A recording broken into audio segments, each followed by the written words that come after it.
আসসালামু আলাইকুম ওয়া রাহমাতুল্লাহি ওয়া বারাকাতুহু নাহমাদুহু ওয়া নুসাল্লি আলা রাসূলিহিল কারীম আম্মা বা'দ। সুপ্রিয় দর্শক, যারা আল্লাহর রাস্তায় শহীদ হয়েছেন তারা আল্লাহ তাআলার কাছে বিরাট পুরস্কারে পুরস্কৃত হবেন।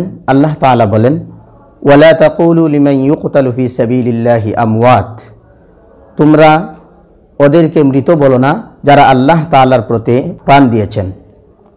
বাল আহইয়াউ ওয়ালাকিন লা তাশউরুন, বরং তারা জীবিত কিন্তু তোমরা তো বুঝো না। অপর আয়াতে আল্লাহ তাআলা বলেন, বাল আহইয়াউন ইনদা রাব্বিহিম ইউরযাকুন, তারা তাদের প্রভুর কাছে জীবিত এবং প্রভুর পক্ষ থেকে তারা রিজিক প্রাপ্ত হয়। মুসলিম শরীফের হাদিসের মধ্যে এসেছে,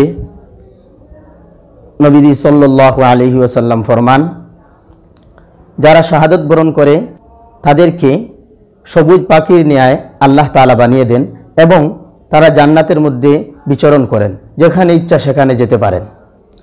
অবশেষে তারা আরশের নিচে লটকানো কয়েকটি দীপাধার রয়েছে, সেখানে এসে অবস্থান করে আল্লাহ তাআলা তাদেরকে বলেন, হে শাহাদত বরণকারীরা, তোমরা আমার কাছে কিছু চাও। তারা বলে, হে আল্লাহ, আমরা আপনার কাছে কি চাইব? আপনি আমাদেরকে এত ক্ষমতা দিয়েছেন যে আমরা জান্নাতে যেখানে ইচ্ছা সেখানে যেতে পারি, আর কি চাইতে পারি আপনার কাছে? আল্লাহ তাআলা বলবেন, তোমরা আমার কাছে চাও। তখন শহীদরা আল্লাহ তাআলার কাছে চাইবে, বলবে, হে আল্লাহ, আমাদের শরীরের মধ্যে আবার প্রাণ দেন, আমরা আবার আপনার পথে শাহাদত বরণ যেন করতে পারি। সুবহানাল্লাহ।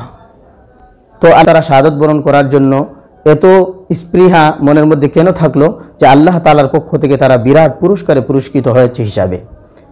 আর যারা শাহাদত বরণ করে তাদের মৃত্যুর যন্ত্রণা একেবারে সামান্য হয়।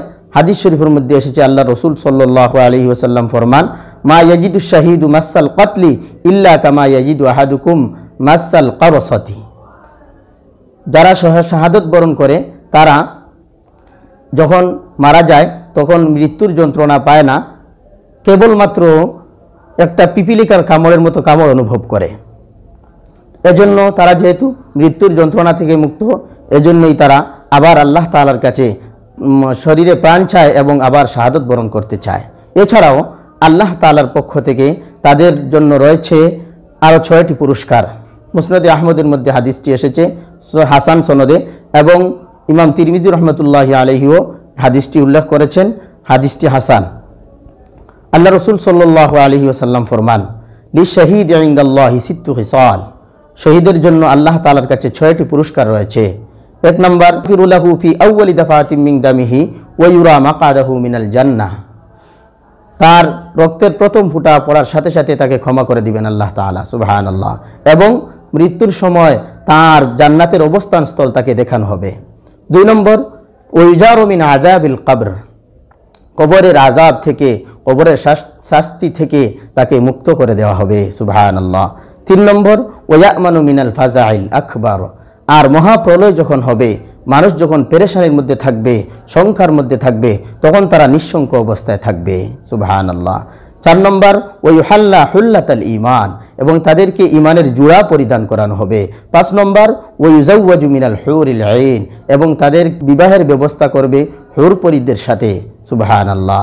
6 নম্বর, ওয়ায়ুশাফাউ ফি 70 ইনসানাম মিন আকারিবিহি, এবং তাদের আত্মীয় স্বজনের মধ্য থেকে 70 জন জাহান্নামী ব্যক্তিকে তারা সুপারিশ করে জান্নাতে নিয়ে যেতে পারবেন। সুবহানাল্লাহ।